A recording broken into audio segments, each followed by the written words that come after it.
here we have a GIS model. It's kind of difficult to see. I'm going to turn the turn the screen to the computer here. This helps us identify the land that we want to protect. So right now I'm at the state level, so you can see that this is the state of Idaho. And this area here with all of the colors is our service area. It's a broad area across eastern Idaho. It goes all the way up to the Montana state line, so this is the state of Montana. And here's the state of Wyoming.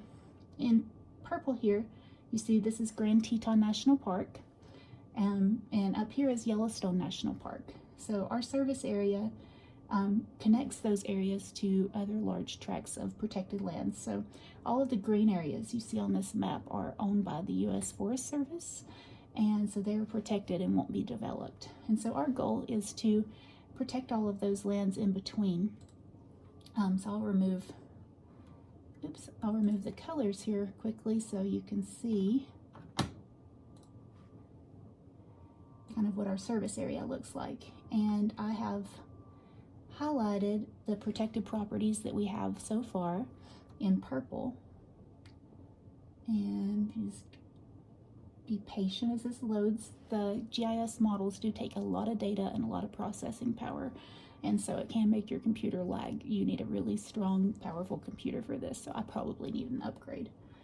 So yeah, all of the purple are lands that I have, or our organization has protected here at the Teton Regional Land Trust. This area here is called Teton Basin, and that's where I live. So I'm at my office right now, which is let me show you, right here where this mouse is. Let it think for a second.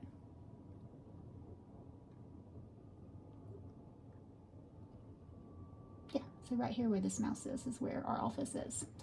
So in the GIS world, I have created a model.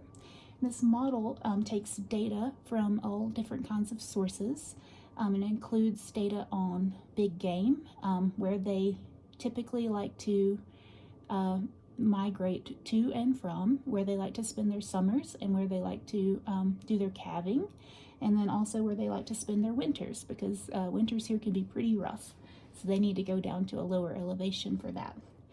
Another piece of data that's in my model is wetlands and the proximity to riparian areas, which are just riverine areas.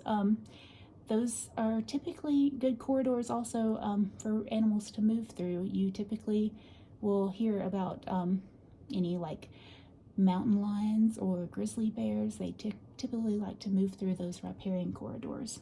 So we have added those and the wetland complexes that support a lot of avian life to the model.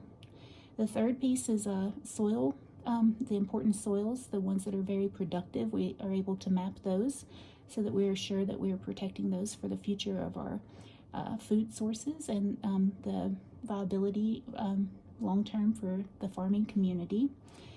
And then also we have a layer that is called the proximity to other protected lands, and so we like to make sure that our properties are connecting other protected properties, or are in a pattern that we can over time protect land to connect certain properties. So that's part of our goal as well.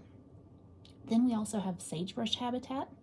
It's a big habitat out here in the west, and it's also a place that a lot of big game like to winter in, because it's got a lot of shrubs and forbs and things that they can eat on, and the shrubs and can kind of keep things a little bit warmer in those areas. So that's an important resource for us as well, as the avian species and other species that like those ecosystems. And then lastly, we have a climate resilience layer, and that was factored in by a group called the Nature Conservancy. They did a huge study and were able to find areas that over time will be the safest areas for animals to migrate to, just based on their geology and their soils and the types of plants that grow there. And typically you'll find most of those in those riverine areas that I was speaking of, or in areas that are forested, that are in this region are mostly already protected.